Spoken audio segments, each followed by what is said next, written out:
Hi, let me share with you some thoughts on a trick I've been doing since Harry Lorayne's Close-Up Magic came out, Lazy Man's card trick. It's a very easy trick to do, and it gets a very good reaction.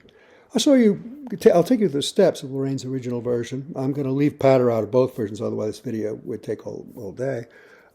Basically, here's the effect. The Lorraine's version, a card is selected. It's, in this case, the three of clubs. To lose the card in the deck, the spectator cuts the cards.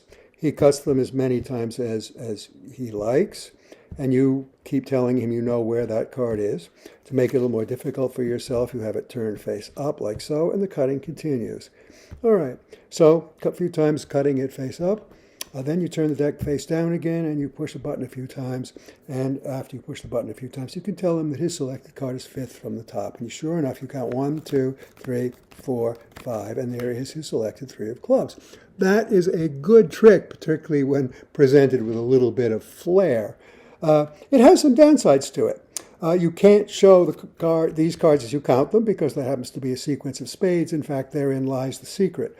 The basic secret of the trick is that the spade suit is on the bottom of the deck in order from the face of the deck up as the ace to the king. And you can see the method here.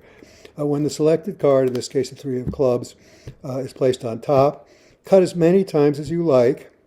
And we know that because of that very first cut, the ace of spades which was the bottom card of the deck, is on top of the selection. You then keep cutting, and eventually, when you turn the deck face up, he'll cut to a spade. And when he does, he cuts in this case to the three of spades, you turn it face down, do whatever kind of time misdirection you want to do to prolong it a little bit. And you can tell him now that his card is third from the top, and you deal those cards 1, 2, and 3, and there is the selected three of clubs. Now, I love that trick, but if you happen to do stack deck work, how about doing this? I have my stack, it's Aronson's stack here, and I have cards 1 through 19 in the stack, not on top of the deck, but on the bottom of the deck. The jack of spades is number 1, the 7 of spades is number 19. And I can do the same trick, but with a couple of advantages. First of all, instead of having just 13 cards, which sometimes prolongs the face-up cutting because it's hard to cut to one of those 13 spades, in this case I have 19 cards. So sometimes I don't have to do as many cuts with the deck face up as you would with the spade run. The other advantage of this is that when I reveal the card at the end, I can deal the cards face up. Let me show you. So the card is selected. In this case, it's the 4 of diamonds. All right, the deck is cut as many times as you can, as much as you can, and keep it entertaining for your spectator. The deck is turned face up. The cuts continue until I see one of the first 19 cards in my stack.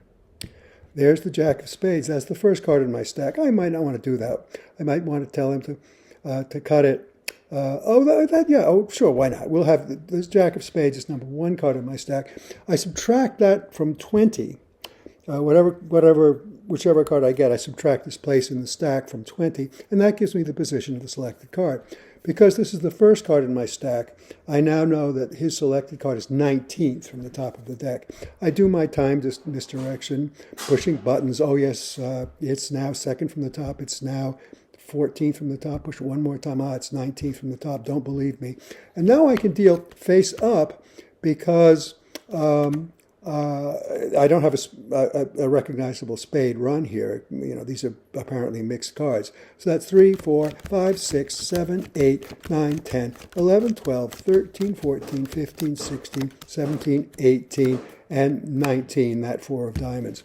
And your stack is preserved. The only thing you have left to do is to get the 4 of diamonds back in the stack.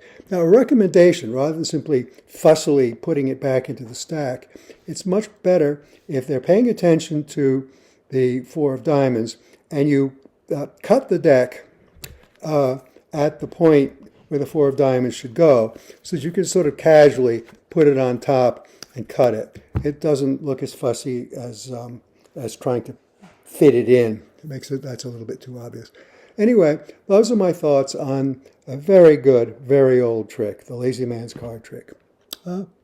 Feel free to use it.